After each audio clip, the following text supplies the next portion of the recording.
नमस्कार साथियों, प्रेम की बात और फैक्ट्स में आप सभी का स्वागत है। उम्मीद करता हूँ आप सभी बेहतर होंगे। दोस्तों, आप सभी को पता है कि 2 दिन पहले ही दिल्ली में नीति आयोग की बैठक हुई। इसमें सभी प्रदेशों के मुख्यमंत्री और उप मुख्यमंत्रियों को न्योता दिया गया था। उसकी एक मीटिंग दिल्ली में हुई।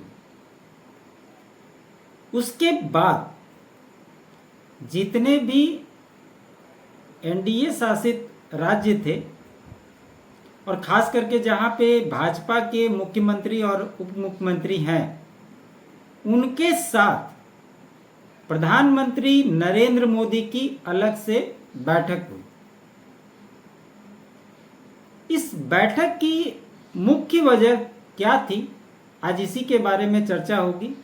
क्यों भाजपा का राष्ट्रीय अध्यक्ष अभी तक नहीं चुना गया और क्या कुछ नया होने वाला है, ताकि 2029 के चुनाव के लिए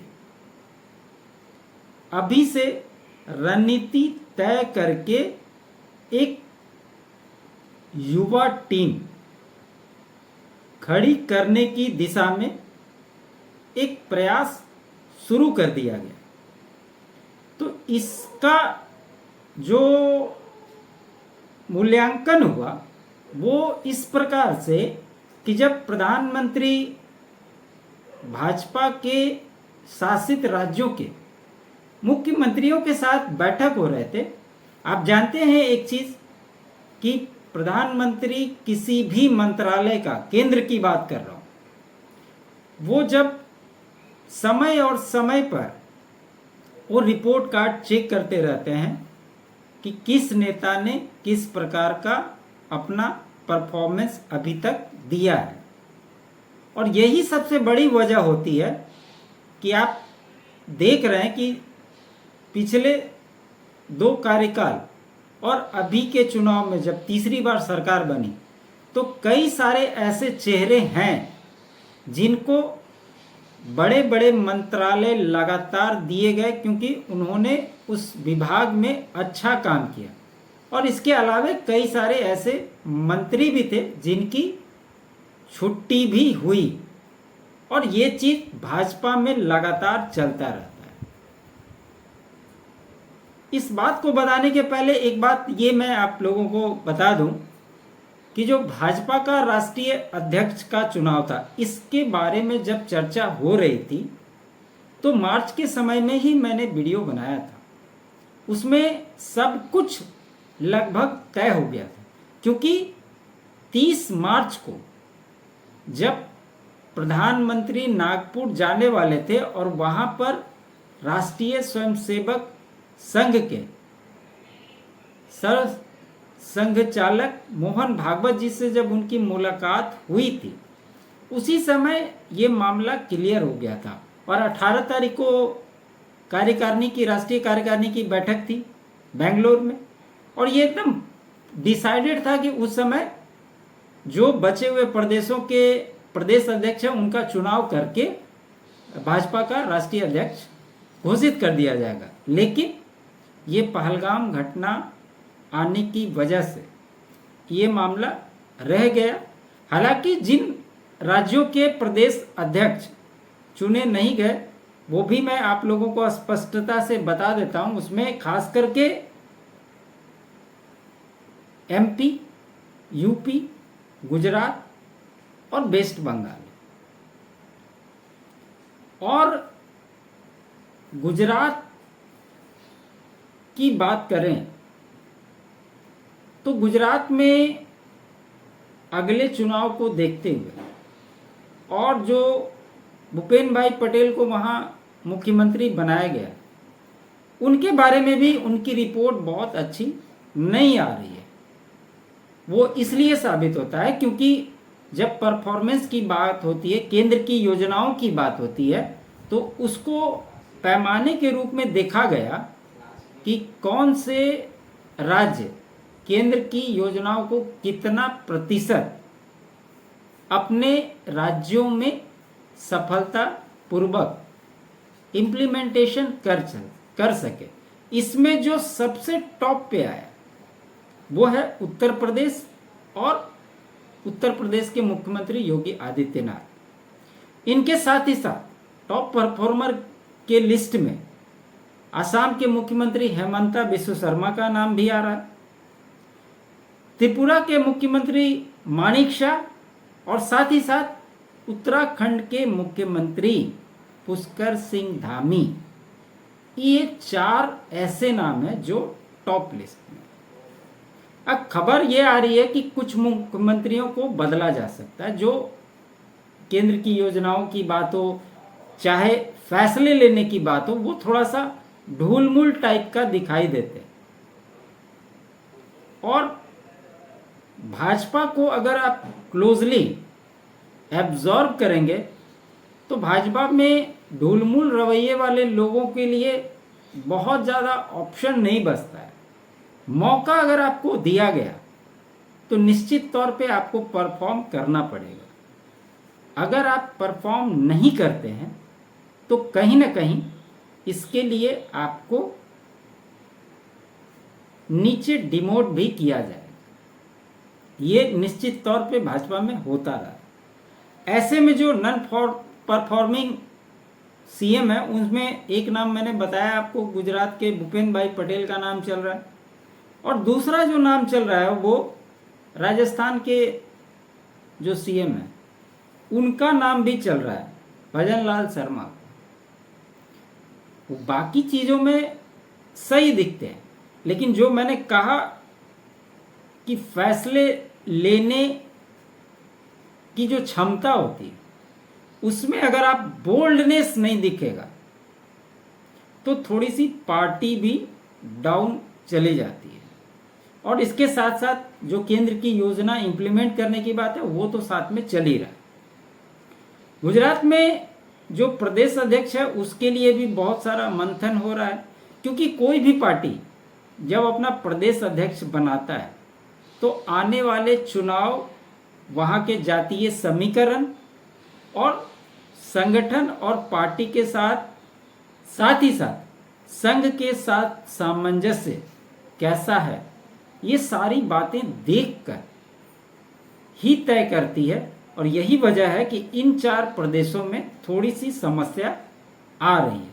इसके लिए अभी जो उत्तर प्रदेश की राज्यपाल है आनंदीबेन पटेल, उनको भी बुलाया गया था दिल्ली, और उनके साथ अमित शाह जी की बैठक हुई थी ये तय करने के लिए कि आखिर गुजरात का प्रदेश अध्यक्ष किसको बनाया जाए, या मुख्यमंत्री अगर चेंज हो तो किसे किया जाए।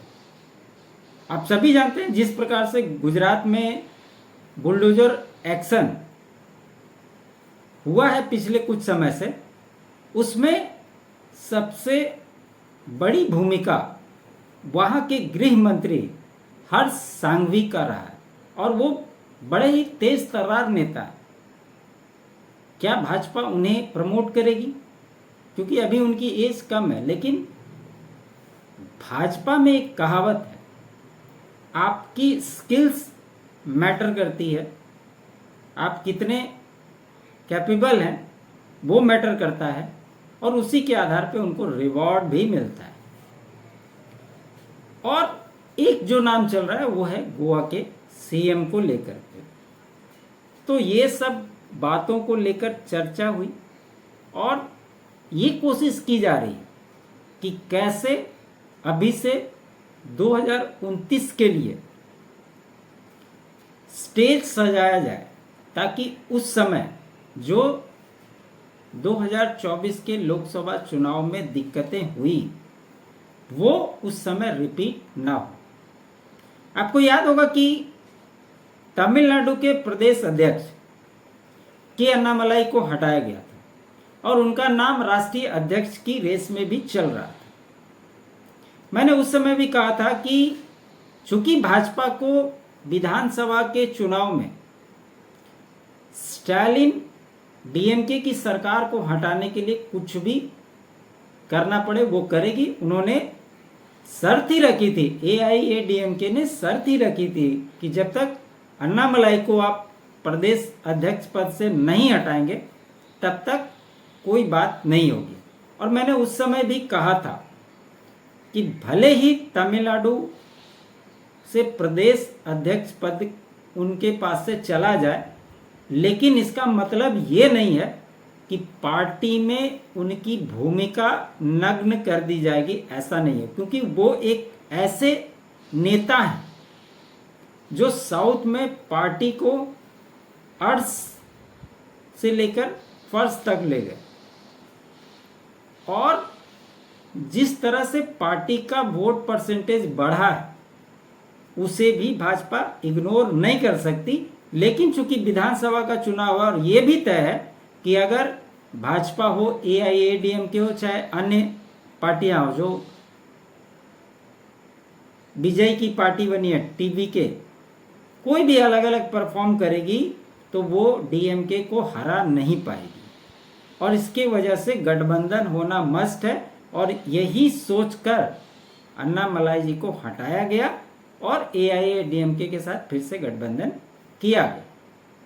अब सवाल है कि उस समय भी मैंने कहा था कि इनको केंद्र में बड़ी भूमिका मिल सकती है, तो निश्चित तौर पे कुछ ऐसे युवा सांसद हैं जिनके लिए कुछ बड़ा सोचा जा रहा है। उसमें एक नाम अनुराग ठाकुर का भी है, क्योंकि आप जानते हैं कि अनुराग ठाकुर किस प्रकार के तेज तर्रार नेता हैं, वो अपनी बातों को किस प्रकार से रखते हैं। हालांकि इस बार उनको मंत्री पद नहीं दिया गया, लेकिन अब खबरें आ रही है कि उन्हें भी कहीं ना कहीं एक बड़ी जिम्मेवारी मिलने वाली है। साथ ही साथ ये भूमिका में ही के अन्नामलाई भी नजर आएंगे। साथ ही साथ साउथ की रेस में आप जानते हैं कि पवन कल्याण जी का भी बहुत नाम है। पिछले चुनाव में जिस प्रकार से उन्होंने परफॉर्म किया और जिस प्रकार से उनकी हिंदूवादी छवि पॉपुलर हुई है, वो भी काफ़ी मायने रखता है। और आंध्र प्रदेश के भले वो उप मुख्यमंत्री के रूप में अभी कार्यरत हैं, लेकिन साउथ में खास करके तमिलनाडु में भी उनकी अच्छी खासी पकड़ है। भले वो एनडीए के पार्टनर हैं, लेकिन भाजपा अपने सहयोगियों के साथ जिस प्रकार इस बार सत्ता में आई और चला रही है, वही पैटर्न आपको राज्यों में भी दिखाई देगा। इसमें किसी को कोई संदेह नहीं होना चाहिए। भले कांग्रेस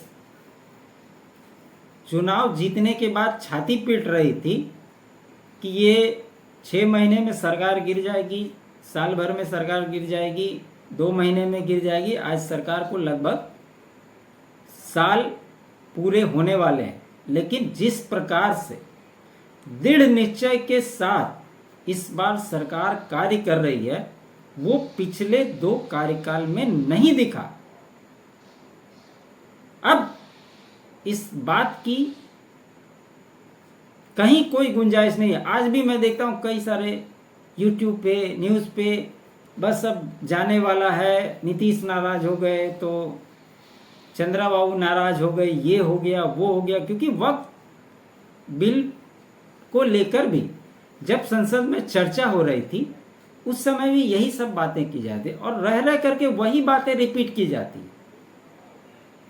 लेकिन ये बात गांठ बांधकर रख लीजिए कि भाजपा और नरेंद्र मोदी की सरकार पूरे 5 साल सत्ता में रहेगी और 2029 में, इसीलिए उसके हिसाब से तैयारी की जा रही है। और इसीलिए अभी जहां पर जिस स्तर पर जो फेरबदल हो सकते उसे सेटल करने की भी कोशिश की जा रही है। पश्चिम बंगाल में आपने देखा होगा कि जब शुभेंदु अधिकारी को लाया गया था, उसके बाद भाजपा ने परफॉर्म किया, लेकिन जो मुख्य संघी हैं, जो भाजपा के पृष्ठभूमि के जो नेता हैं, और चूंकि वो टीएमसी से आए हैं, तो किसी भी ऐसे बीच में के समय में भाजपा ने कई सारे नेताओं को उठाकर भाजपा में शामिल कर लिया था। जिससे कि तालमेल की स्थिति गड़बड़ाई थी। अब धीरे धीरे सबको सेटल करने की आवश्यकता है और वही करने में भाजपा लगी हुई है, ताकि अभी से मंच सजाया जाए और लोगों को परफॉर्म करने के लिए खुली तरीके से आज़ादी मिले। हालांकि जेपी नड्डा का कार्यकाल 5 साल का हो गया, अब कुछ लोगों को उनका कार्यकाल पसंद भी है, कुछ लोगों को नहीं भी है, क्योंकि अमित शाह जब भाजपा के राष्ट्रीय अध्यक्ष बने, उन्होंने जो पैमाने सेट किए वो जेपी नड्डा करने में असफल रहे। हालांकि उनके अध्यक्ष रहते हुए लोकसभा चुनाव से लेकर भाजपा ने कई राज्यों में सरकार बनाई, ये उनकी उपलब्धि में शामिल तो होगा। लेकिन अभी जो खबरें निकल करके आई वो ये कि अभी प्रधानमंत्री नरेंद्र मोदी के साथ जो बैठक भाजपा के मुख्यमंत्रियों की हुई है, उसमें ये खबर निकल कर आ रही है कि कुछ मुख्यमंत्रियों को बदला जाएगा, कम से कम 2, अधिकतम तो कह नहीं सकते। तो यही खबर थी दोस्तों। उम्मीद करता हूँ आपको मेरा ये विश्लेषण अच्छा लगे, तो लाइक जरूर कीजिएगा, अधिक से अधिक शेयर कीजिएगा। चैनल पे नए हैं सब्सक्राइब जरूर करिएगा, और मेरे अल्टरनेट चैनल फैक्ट्स को भी आप सब्सक्राइब कर लीजिए। डिस्क्रिप्शन में उसके लिंक आपको मैं दे देता हूँ। आप चैनल के लिए आप अपना कंट्रीब्यूशन भी दे सकते हैं। QR कोड मेरे स्क्रीन पे है, ज्वाइन बटन लीजिए और बाकी डिटेल डिस्क्रिप्शन में ही आपको मिलेंगे। आप सभी का बहुत बहुत धन्यवाद। जय हिंद, जय भारत।